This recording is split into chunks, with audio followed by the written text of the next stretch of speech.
Sa panaginip ko, umamin din si Zaldico sa akin, sa panaginip ko. Umamin na ang nag-utos na kasuhan ako ay ang Bangag Administration at yung si Langka.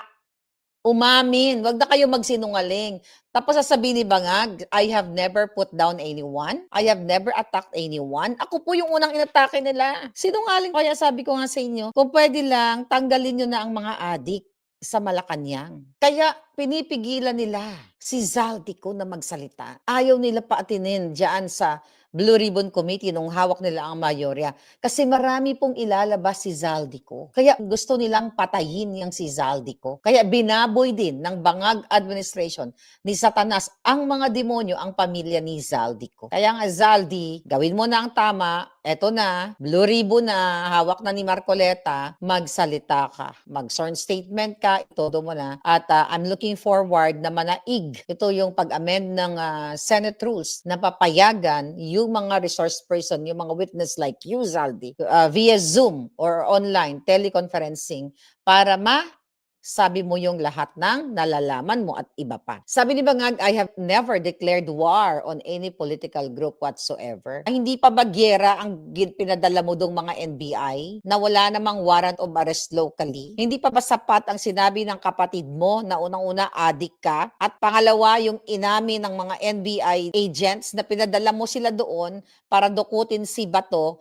kisihodang arrest ba to at all cost o kahit sino pang madali o kung sino pang mamatay. Buhay ka pa, inuuod ka na. At sana uurin ka na ng tuluyan kasi ikaw talagang pinakademonyo sa balat ng lupa. Pag dumating ang punto ng time na mawatanggal ka na sa pwesto, tapos kakasuhan ka sa lahat ng kasalanan mo, kasinungalingan mo, pagnanakaw mo, pangidnap mo, pang-hoard mo, pang-smuggle mo. Sabi niya, all I do is work. Anong work? Paghahakot ng maleta? Ano ang work? Pagtuwad-tuwad mo? Anong work na sinasabi mo? Pagnanakaw? Kung totoo ang sinasabi mo na lahat ng ginagawa mo ay pagtatrabaho para sa bayan, 7.9 ang inflation rate ngayon. Mataas kumpara sa panahon ni Duterte. Anong ibig sabihin yan, mga kababayan? Ang forecast ng BSP, Bangko Sentral ng Pilipinas, aabot sa 65 pesos ang palitan ng dolyar o pagbagsak ng piso. Hindi yan nakakatuwa. Bakit? Kung 7.9 ang inflation rate, let's say for example, ang kinikita mo bilang isang obrero is 700 pesos. Then, may 7.9 na inflation. Kung dati ang ginagastos mo, sa 1,000 na lang tayo. Okay, sa 1,000 na lang. So, sa isang araw, kunyari, ang grocery mo ay 1,000. Kunyari, sa isang araw, ang grocery ng isang ordinaryong Pilipino ay 1,000. Kompleto na bigas, asukal, lahat, ganyan-ganyan. Last month. But because May, 7.9 ang inflation rate. So yung 1,000 mo, alright? Kulang na ng 79 pesos. Alright? Kumbaga, hindi yung mantika mo na binadget mo noon dahil yung bigas, asukal, kape. Then yung 79, let's say for example, pesos every month o every day ay para sa mantika. Hindi ka na ngayon makakabili ng mantika. Okay lang din, di ba? Tipid, no? Hindi ka na kayo makakagisa kasi hindi naman tumaas yung sweldo mo eh.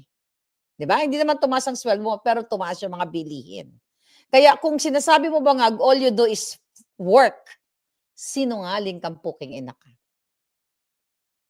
All you do is nakaw. All you do is pagigipit, pangingidnap, panggagago, pagtatransport ng pera ng bayan, pag-optics, pag-iinom ng alak, pagsisinghot, lahat na. Tapos sabi niya, so all I do is work. So those who have raised the heat, those who are making all kind of preposterous allegations, they have increased the heat, the political heat. Only they can turn it down. Ang kapal ng mukha.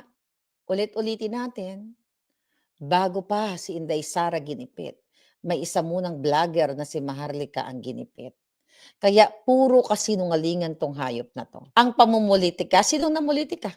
Napansin niyo ba? Lahat ng hindi umaayon sa diyaan ngayon sa Senado ay kakasuhan, tatakutin. Sinabi mismo ni Senate President na kinakausap yung mga Senate members na kung pwede bumaliktad dahil kung hindi, tutuluyan, kakasuhan sila. Kaya sabi ko nga, mga kababayan, itong hayop na gobyernong ito, dapat na talagang matapos ang kabangagan nila. Recently, umattend ng event, okay, itong si DND, Defense mga ulol dyan, at saka si Browner Au-Au, mga kababayan, nasa Singapore, nagpapasarap ang mga putang ina. Pumunta sila sa Shangri-La, dyan ngayon sa Singapore, para sa mga kadyota, mga meeting, military intelligence, defense. So, actually kasama yung si Hegseth, okay?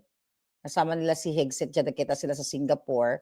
Then maraming mga world leaders. Pero ang issue natin dito, ang sabi ng headline ng GMA, si Gibo daw at itong si Au-Au, sabi ng GMA, DND personnel blocked the Chinese media previously identified as the ones who allegedly harassed the Philippine delegation at last year's Shangri-La Dialogues in Singapore. Ayan, din sabi nila, na-outsmart daw nila yung media. Na-outsmart daw nila yung mga Chinese media sa Singapore at dumaan sila sa kitchen ng hotel. Na-outsmart. Ibig sabihin na isahan nila, 'di ba? Yung kanilang strategy na iwas tayo dito sa mga Chinese media kasi tatanungin sila patungkol sa dispute, okay? Diyan sa West Philippine Sea na sinasabi nila ni Gibo at itong mga agalaga di bangag, 'di ba? Yung mga sinasabi nila na hinaharas sila ng China, hindi nila na-outsmart. Naduwag lang sila dito sa mga media para sa katanungan, kung ano man yung itatanong sa kanila, na hindi nila kayang sagutin. Dahil kung matapang sila, ang politiko, kung politiko ka, you have to be ready sa mga katanungan sa'yo. Even though sa tingin mo ay harassment yung dating. Look at Trump, pinapapasok niya pa sa White House, di ba? Nakita mo kung paano ni President Trump yung CNN. Di ba? Ano pa ba yung mga binabara ni Trump dyan? Pero hinaharap niya. Hindi niya pinipigilan, hindi niya sinusuppress. Even mga ulol, yung mga reporters, pinapapasok niya. Pero eto, si Browner, makikita mo, ayan tinatanong lang naman sila, Tingnan mo,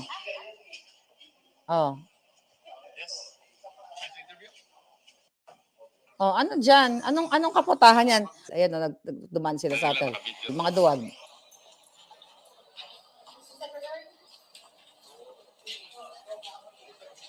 Oh. Oh. Mga putang ina, 'di ba nakatawa pa? Oh.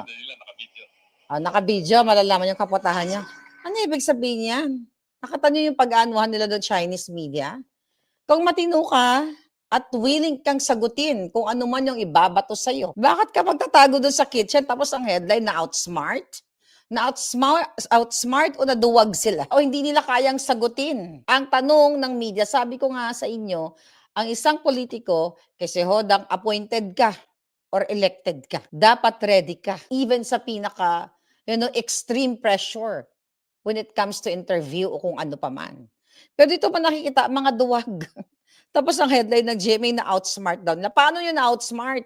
Nakita namin kung gaano kayo ka duwag. Tapos tumatawa. Ayaw nila sagutin patungkol din sa West Philippine Sea dispute at yung mga igirian dyan sa pinag-aagawang Ayaw nilang magpa-interview at hindi sila ready sumagot kasi it's either bobo sila or hindi sila ready sumagot o talagang asshole lang talaga sila.